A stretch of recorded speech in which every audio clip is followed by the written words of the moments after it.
Salmo 51. Apiádate de mí, oh Dios, por tu amor. Por tu gran compasión, borra mi falta. Límpiame por entero de mi culpa. Purifícame de mis pecados, pues yo reconozco mi culpa. Tengo siempre presente mi pecado. Contra ti, solo contra ti pequé. Yo hice lo que tú aborreces. Así que serás justo en tu sentencia. Serás irreprochable cuando juzgues. Yo en la culpa fui engendrado. En pecado me concibió mi madre. Tú amas la verdad en lo más íntimo. La sabiduría me muestras en lo oculto. Rocíame con hisopo y quedaré purificado. Límpiame y seré más blanco que la nieve. Déjame sentir la alegría y el regocijo. Que se gocen los huesos que dañaste. Aparta tu rostro de mis pecados. Borra tú todas mis culpas. Crea en mí, oh Dios, un corazón puro. Renueva en mi interior un espíritu firme. No me alejes de tu presencia. No apartes de mí tu Santo Espíritu. Devuélveme el gozo de tu salvación, que en un espíritu generoso me sostenga. Yo enseñaré tus sendas a los malvados y los pecadores regresarán a ti. Líbrame de verter sangre, oh Dios, Dios que me salvas, y mi lengua cantará tu justicia. Señor, abre mis labios y mi boca pregonará tu alabanza. No te satisfacen los sacrificios. Si te ofrezco un holocausto, no lo quieres. El sacrificio a Dios es un espíritu apenado. Tú, Dios, no rechazas el corazón dolorido y humilde. Favorece complacido a Sión, reconstruye los muros de Jerusalén. Entonces te agradarán los sacrificios justos, los holocaustos y el sacrificio perfecto. Entonces, sobre tu altar te ofrecerán novillos. El salmo que leyó Alejandra es un cántico de David. Y detrás de ese canto hay una historia que viene narrada en distintos lugares, pero especialmente en 2 de Samuel. Y en 2 de Samuel, el capítulo 12 concretamente, el 11 y el 12, y también el Salmo 32, podemos ligarlo también a este Salmo 51. La historia, aunque muchos leemos la Biblia, le conocemos, algunos tal vez no, pero la historia habla del rey David. El rey David estaba en su pleno esplendor, en su palacio, muchas conquistas, el pueblo estaba en guerra. Y un día, una tarde de reposo, él se levantó a pasear en su terraza y en su paseo vespertino vio a una mujer que se estaba bañando, una vecina que se estaba bañando, y él la deseó en su corazón. Y como era el rey, abusó de su autoridad, mandó a llamarla, la trajo al palacio, abusó de ella, se acostó con ella y tristemente pues no termina allí la historia, sino que su secreto, lo más difícil, lo más doloroso, lo estaba sufriendo el mismo David por dentro, porque él pensaría que nadie sabría de ese momento oscuro de su vida. Pero a las pocas semanas, él recibe un recado de esta mujer que se llamaba Betsabé y le dice que está embarazada. Claro, a veces hay embarazos traumáticos, digamos que este podría ser uno de ellos. Y su marido no estaba en casa porque era un soldado de la guerra. Entonces ahora David empieza a cavilar y a ver cómo camuflar su pecado de alguna forma, y en su trama él hace que manda a llamar al marido que está en la guerra y que venga a la ciudad. Habla con él y le invita a que vaya a dormir con su mujer. Invitación que no acepta Urías, que era el soldado de guerra, y él rehúye a ir porque dice: ¿cómo voy a ir cuando el arca de Dios está en una tienda allí tapándose con unas lonas? El ejército de Dios está en el campo de batalla y yo voy a estar guardado en mi casa. Tengo que luchar en este caso, por mi Dios, por mi pueblo y por el rey. Y rehúsa ir y se queda a la entrada del palacio todo aquel día. Se le dio la noticia al rey que no había ido a casa, y entonces el rey sigue su trama, lo invita otra vez a estar con él, lo emborracha y lo envía borracho a su casa. Pero aún así, él no quiso ir. Esa era toda la aparente salida que tenía David de su gran problema que tenía entre él y Dios, y que tal vez nadie lo sabía, solo hasta esta hora lo sabía Betsabé. En su listeza él hace que de alguna forma Urías vuelva al campo de batalla con una carta en la mano donde llevaba la sentencia de muerte en su mano. La carta que él llevaba iba sellada para el general Joás, y cuando Joás abre la carta se da cuenta que lo que David le manda decir: pon a Urías al frente de la batalla, cuando esté bien fuerte la guerra, ponlo ahí enfrente y que sea víctima de los enemigos. Y el general obedece a su rey. O sea que ya no solamente había de por medio un adulterio, un embarazo no deseado, un montón de mentiras y de tramas y de engaños. Y había una carta también delatando lo que había en su corazón, y se consume además un asesinato. Esa es la historia que está detrás de ese salmo. A mí me contaron esta historia de niño, desde entonces se me quedó muy grabada, me impactó bastante, y seguí leyendo el capítulo 12, y cuando aparentemente todo había quedado como en un suspense, continuará, pasaron los meses. Y el Señor llama a un profeta. El profeta era alguien que estaba muy reconocido dentro del pueblo de Dios, porque era la persona que tenía una autoridad de parte de Dios en ese momento para hablar al pueblo, incluso al rey.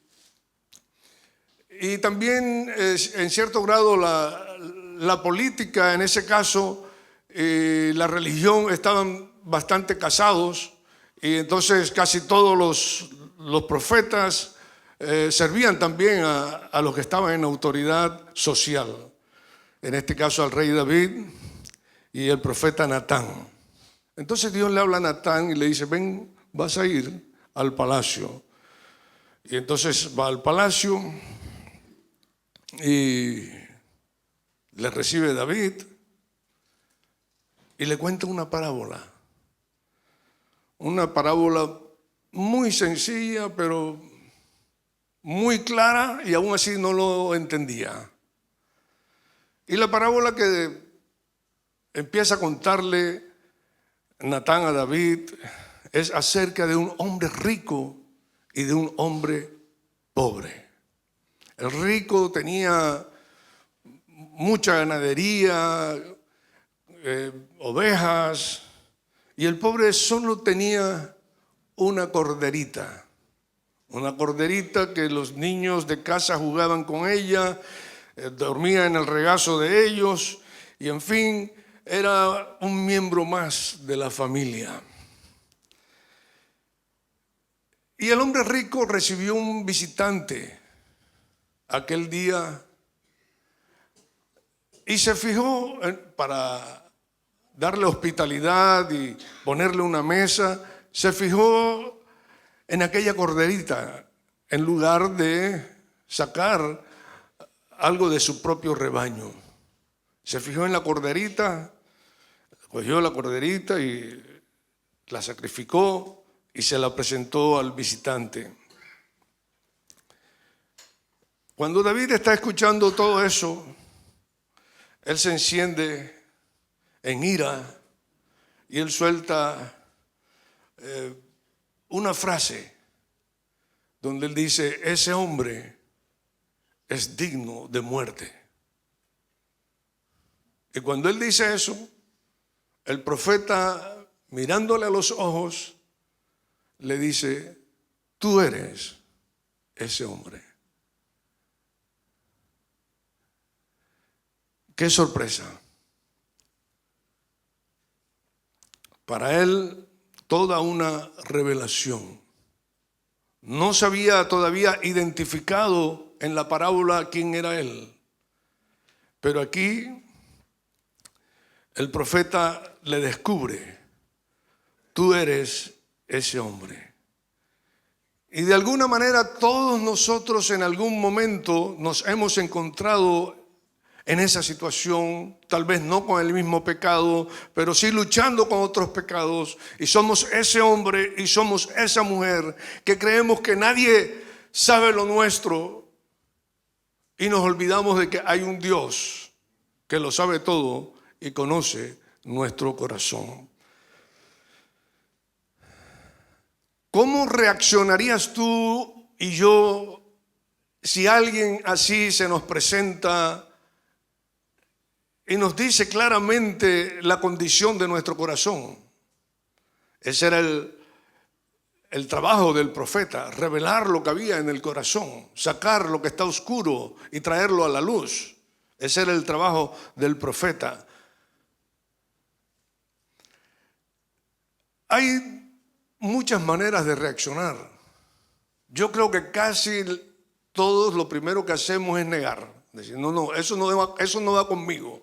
Sea el jefe que te llame y te haga una observación, sea el padre o alguna autoridad que tú tengas, o tu esposa misma o tu mismo hijo, te confronten algo que te tiene que confrontar, tú lo primero que dices: yo no fui, yo no sé nada de eso, yo eso no lo hice. Es casi la primera reacción por naturaleza de nuestro hombre. La segunda es autojustificarnos. Tratar de decir: lo hice porque le echa la culpa a la circunstancia, o miras para otro lado, me vi obligado a hacerlo, y sacas tantas autojustificaciones. Y una que es muy común es echar la culpa a otro. Eso lo aprendimos de Adán. Echar la culpa a otro. Y eso lo hacemos de niño. Nosotros cuando estamos jugando con los hermanos y se rompe un vaso y el que fue, mira, la mamá aparece y echa la culpa a la hermana o al otro hermano. Siempre estamos echando la culpa a otro, siempre estamos echando balones fuera. Por naturaleza somos así. Yo creo que por eso nos identificamos tanto con hombres como David, como testimonios como los de David, porque es la mejor fotografía en la cual nosotros podemos encontrarnos retratados. Pero todos esos caminos que nosotros buscamos no dejan de ser un atajo. Esa no es la solución. Ese no es el camino correcto. Ese es un atajo de momento que nos ha podido sacar del apuro, aparentemente, pero la condición sigue allí. Pasaban los días, pasaban las semanas, pasaban los meses, incluso más de un año, y él se sentía, David en este caso, muy dañado, muy tocado. Y allí es donde digo que el Salmo 32, que también es inspiración suya, él dice una frase en el verso 3: mientras callé, se envejecieron mis huesos en mi gemir todo el día. O sea, mientras nosotros tenemos nuestro pecado y nos persigue nuestra culpa y la guardamos y la escondemos y no la confesamos a Dios,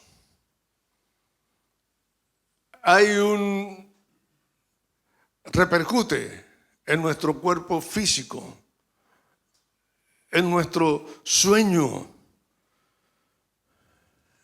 en nuestro estado de ánimo. Se nota la tristeza en el rostro del hombre que ha pecado y lleva ese pecado allí oculto, en las mentiras. Él lo dice también: envejecieron mis huesos. Se te va la juventud, se te va la alegría, se te va el gozo. Envejecieron mis huesos mientras yo callé. ¿Acaso hay otra opción distinta a las que hemos mencionado? Pues cuando, en este caso, David y Natán están hablando y David le dice: ese hombre eres tú, inmediatamente él dice: pequé contra el Señor. Pequé contra el Señor. Y Natán le dice a David: el Señor ha perdonado tu pecado. Porque cuando tú confiesas tu pecado, el Señor se alegra mucho en perdonar tu pecado.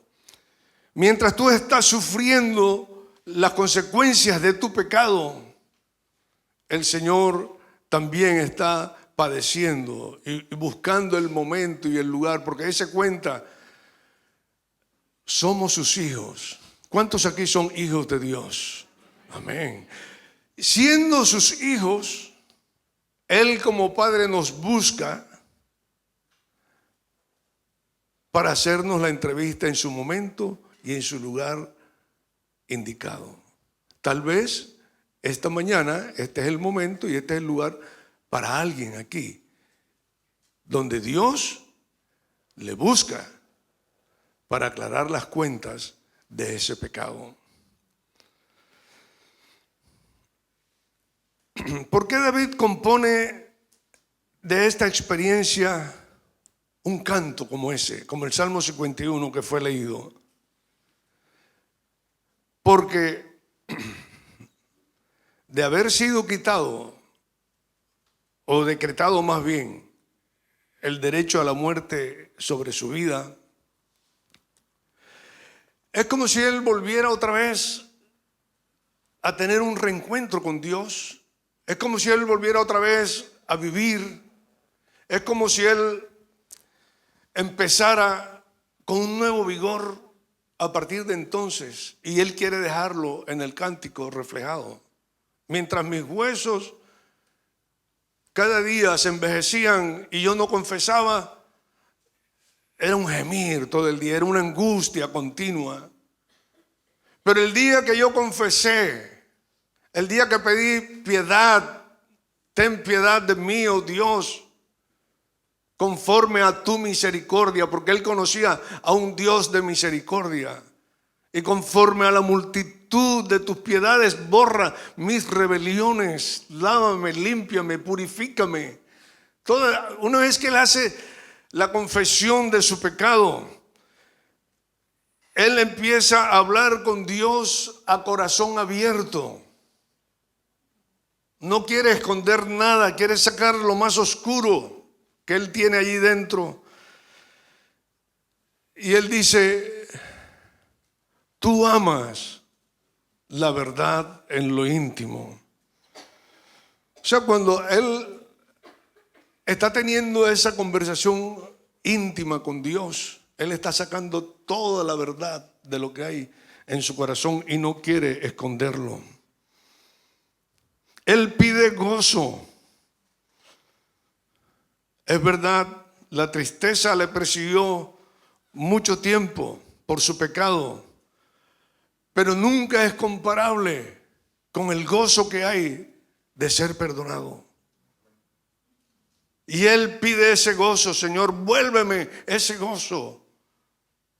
Yo quiero ser ese hombre que canta, que alaba, que lo hace con libertad, que no está condicionado, que no está limitado para alabar a Dios.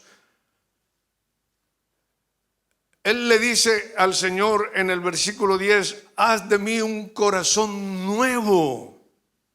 O sea, no es asunto de disciplinas nuevas, no es asunto de mandamientos nuevos, no es asunto de comportamientos nuevos, sino que necesitamos un corazón nuevo y un espíritu que día a día nos renueve, que día a día nos mantenga fresco delante de la presencia del Padre. Entonces, muchas veces nosotros tomamos esos atajos y buscamos eludir y salir de huida hacia adelante, porque pensamos que Dios solo es juez. Es verdad, Dios es juez, pero olvidamos que Él también es Padre. Y que como Padre, si nosotros nos acercamos a Él, Él va a tener suficiente misericordia y gracia para tratar contigo.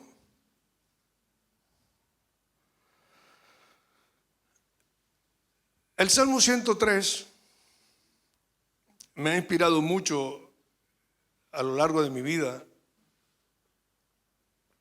Y quiero decirles que aquella historia que aprendí de niño, que les estaba narrando hace un ratito, acerca de David, y luego con los años la ligué con el Salmo 51, me inspiró mucho más. Y este Salmo 103, en el versículo 8 en adelante, está diciendo: misericordioso y clemente es el Señor, Él es lento para la ira, pero es grande.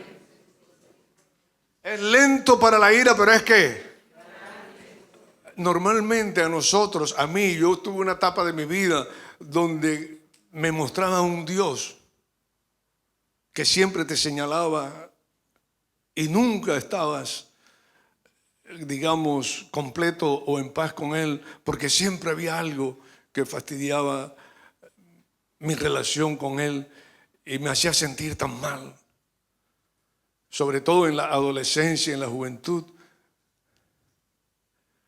Hasta que yo entiendo, no, Dios es lento para la ira y es grande en misericordia.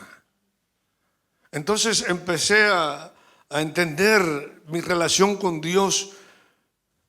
Él no va a contender para siempre conmigo, ni para siempre va a guardar el enojo conmigo por mi pecado. No ha hecho conmigo conforme mi iniquidad, por eso es su misericordia, ni me ha pagado conforme a mi pecado.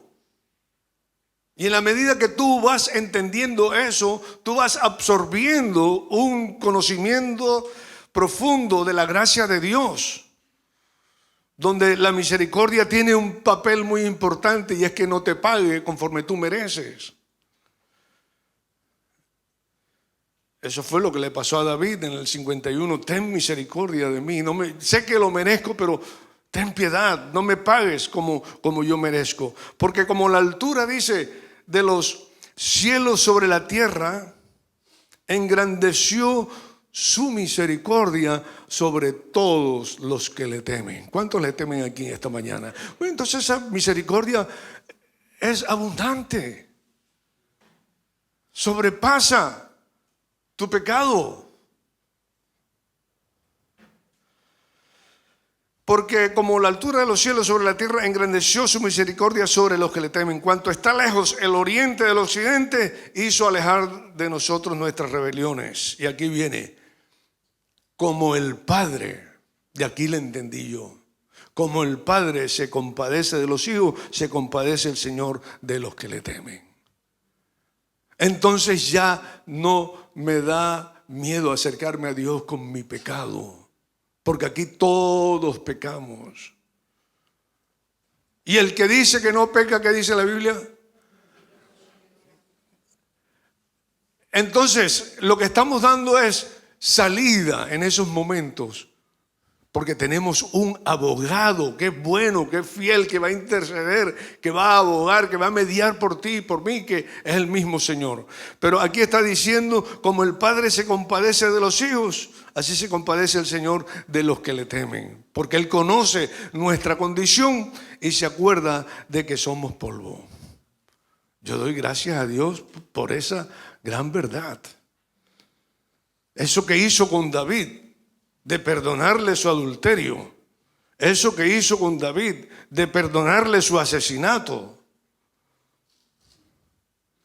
Es porque es un padre que ama. Es un padre que cuando ve un corazón dolido, arrepentido, confesando, se derrite delante de ese hijo y le trae la gracia suficiente para levantarlo de su miseria. Ese es el Dios que aquí predicamos. Dese cuenta, ni siquiera le quiero estar señalando su pecado. Ni siquiera le quiero hablar a usted de que hay salvación. Yo lo que quiero es que usted sepa de que hay un Dios que ama con gran amor y misericordia y con mucha gracia, que ha dado a su Hijo Jesucristo para morir por ti y por mí y perdonar nuestros pecados. ¿Quieres darle ese aplauso al Señor? Entonces, más que señalar tu pecado y más que decirte tienes que ser salvo, me interesa, como un hombre que conoce a Dios, presentarte al Salvador. Eso es lo que a mí me interesa, que esta iglesia presente al Salvador, sepa cómo presentar al Salvador, al hombre que está perdido, al hombre que necesita salvación, porque Jesús vino a buscar y a salvar ¿a quiénes? A los que se habían perdido. Él no vino a buscar justos, sino, entonces no se sorprendan, si ese es su trabajo. Y cuando presentamos a ese Dios misericordioso que ha hecho con nosotros misericordia y ha mostrado su amor por nosotros, como lo decía Miqueas, dice, ¿qué Dios como ese? Miqueas lo dice en el capítulo 7, versos 18 al 20, ¿qué Dios que perdona la maldad y olvida el pecado? Se deleita en hacer misericordia, se deleita en perdonar nuestros pecados. Como dije antes, como el Padre se compadece, así Él se compadece de ti y de mí. Y Él siempre da oportunidades al ser humano. Siempre está dándonos oportunidades. ¿Qué hacemos entonces cuando nos encontramos con la acusación de nuestra culpa, de nuestro pecado? Hoy, como yo acababa de decir, lo tenemos mucho mejor que como lo tenía David. Hoy la mayor expresión de amor y de misericordia de Dios la manifiesta y la expresa a través de Jesús, nuestro Señor y Salvador, porque fue a morir en esa cruz pagando el precio de un sacrificio de sangre para redimirnos de nuestros pecados, para perdonar nuestros pecados. Estando Jesús un día, le trajeron un paralítico, se lo bajaron allí en medio de la predicación. Y el Señor vio la fe de todos ellos, de sus compañeros que lo bajaban y del paralítico. Y el Señor se dirigió al paralítico y ¿sabe lo primero que hizo el Señor? No fue sanarlo. Él vio otra enfermedad peor. No fue acusarlo. La primera palabra que el Señor le dice es hijo. Porque un padre, cuando ve a su hijo en la necesidad y en la miseria que está, no solamente exterior, sino sobre todo interior por el pecado, le dice, hijo, tus pecados te son perdonados. Y todos los que estaban en esa sala se asombraban porque Jesús había dicho eso. Pero es que ese es su ministerio. A eso vino el Señor, vino a perdonar pecados. No vino a hacerme a mí limpio, limpio, limpio y más limpio, que es verdad, Él me limpió. Pero no me vino para que yo deslumbre a los demás con mi limpieza. Él vino porque Él vio mi condición de pecador y vino a perdonar mi pecado. Y soy feliz porque Él ha perdonado mi pecado de verdad, verdad. No necesito hacer ningún cursillo, ninguna excursión a ninguna parte para sentirme que soy perdonado de mi pecado. Sencillamente tengo que creer lo que la palabra de Dios dice. Y además en ese momento Él dice, para que sepáis que yo tengo potestad de perdonar pecados, ahora le digo a este paralítico que se levante. O sea que Él tiene más de lo que muchas veces nosotros vamos buscando. Otro día le trajeron una mujer pecadora que la iban a linchar porque la habían encontrado en el acto mismo del adulterio y según la ley había que matar la piedra. Sí, estaban todos allí con su piedra. Y el Señor dijo, el que esté sin pecado, ¿qué dice? Y saben lo que pasó, ¿verdad? Las manos aflojaron. Tienes que aflojar. No mires a los demás como si tú estuvieras en una posición de santo, justo, yo soy bueno. No, mira a los demás como son, como tú. Háblales como tú, de tú a tú, como hablaba el Señor a esta mujer y a esa multitud. Y todos aflojaron la mano, no sé si dice desde el mayor hasta el menor. Entre mayor eres, más pecados tienes. O sea que aquí uno de los que más pecados tiene soy yo, porque soy uno de los mayores aquí. Y si hablo de mi suegra, tiene más que yo.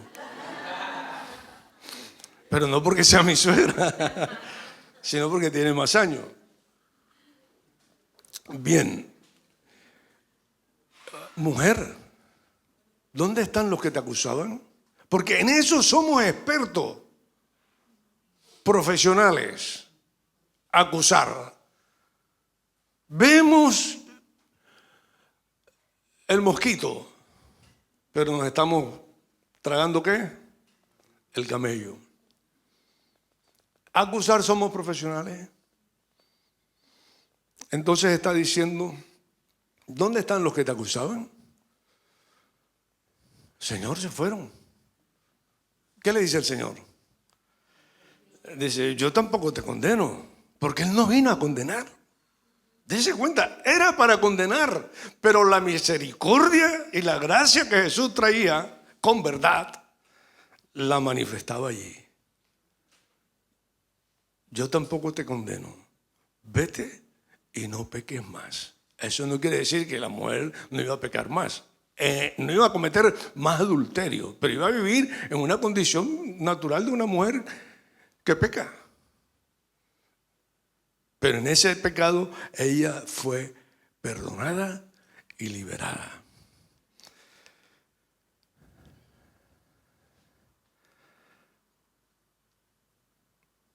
Puede ser que el Señor te esté llamando esta mañana de una manera directa a ti para perdonar tu pecado, porque Él vino a llamar a pecadores. Él te invita a que des el paso de arrepentimiento y de confesión. Él te invita a que corras y te lances hacia Él, hacia el trono donde vas a encontrar perdón. Él está sentado hoy en un trono en el cielo. Habiendo pagado el precio de nuestro pecado, Él está allí intercediendo por nosotros, por mi culpa, por la tuya. Él está intercediendo por cada uno de sus hijos para extender misericordia y perdón a nosotros. No lo dudemos. Hebreos lo dice. Lo dice de esta manera en el capítulo 4, versículo 14 al 16. Por tanto, teniendo un gran sumo sacerdote que traspasó los cielos, Jesús, el Hijo de Dios, retengamos nuestra firme fe, porque no tenemos un sumo sacerdote que no pueda compadecerse. Otra vez dice, como el Padre se compadece de los hijos, tenemos un sumo sacerdote en los cielos que se compadece de nuestras debilidades. Uno que fue tentado en todo en semejanza a nosotros, pero sin pecado. Dice, acerquémonos. ¿Qué dice? Acerquémonos. Él te está dando esta mañana la oportunidad de acercarte tal como está. Dice, acerquémonos pues confiadamente al trono de la gracia. ¿A dónde nos acercamos? Allí hay condenación, hay culpa. Lo que hay es perdón, lo que hay es mucho amor, lo que hay es mucha gracia, pero tendemos a huir sacando excusas. Tendemos a escondernos sacando excusas. Pero la palabra te quiere llevar hacia el trono de la gracia para alcanzar misericordia y hallar gracia para el oportuno socorro. Y por último, volviendo al Salmo 51, el verso 13, que también para mí fue muy revelador en su día, hace que David esté en otra posición en su relación con Dios y en su relación con los demás.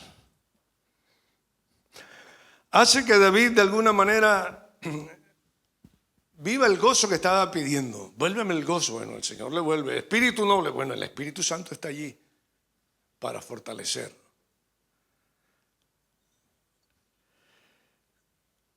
Enseñaré, dice el salmista, a los pecadores tus caminos y se convertirán a ti. Entonces, ¿cuándo? Cuando confiesas. Entonces, ¿cuándo? Cuando te vas por el camino cara a cara con Dios. Y abres tu corazón abierto, operación de corazón abierto. Y te encuentras con el Señor. Le declaras toda la suciedad que hay en ti, toda la mentira, toda la hipocresía y un montón de cosas que hay que no necesariamente tienen que ser asesinato y adulterio. No necesariamente, pero si eso hay, Él también te va a perdonar eso. Entonces, cuando tú haces ese camino, estás en condición de enseñar a los que están a tu alrededor. Entonces, enseñaré a los pecadores tus caminos y se convertirán a ti.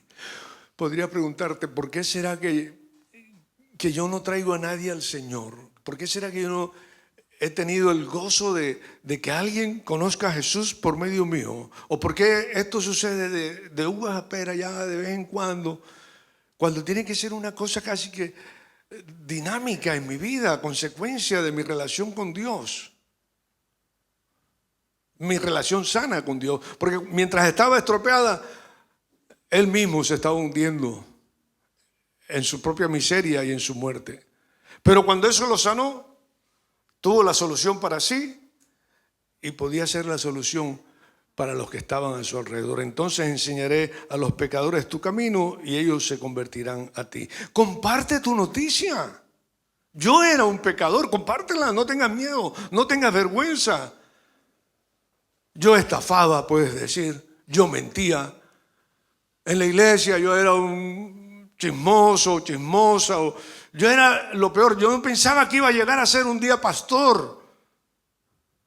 Pero Dios me escogió, me sanó, me transformó, me liberó y me puso donde Él quiere ponerme para que sea luz y para que sea testimonio a los demás. Entonces comparte tu noticia con gozo. No porque sea un deber, tenemos que hacer evangelismo, tenemos que testificar, tenemos que repartir folletos. No, yo no tengo nada que hacer de eso. Yo lo que tengo es compartir con gozo la noticia de que Jesús sigue siendo el mismo ayer, hoy y para siempre. Un Dios amoroso, misericordioso, perdonador, y nos está dando la oportunidad a todos nosotros, a cualquiera de nosotros en este día, para gozarse y deleitarse perdonándonos en nuestros pecados. Denle ese aplauso fuerte a Jesús.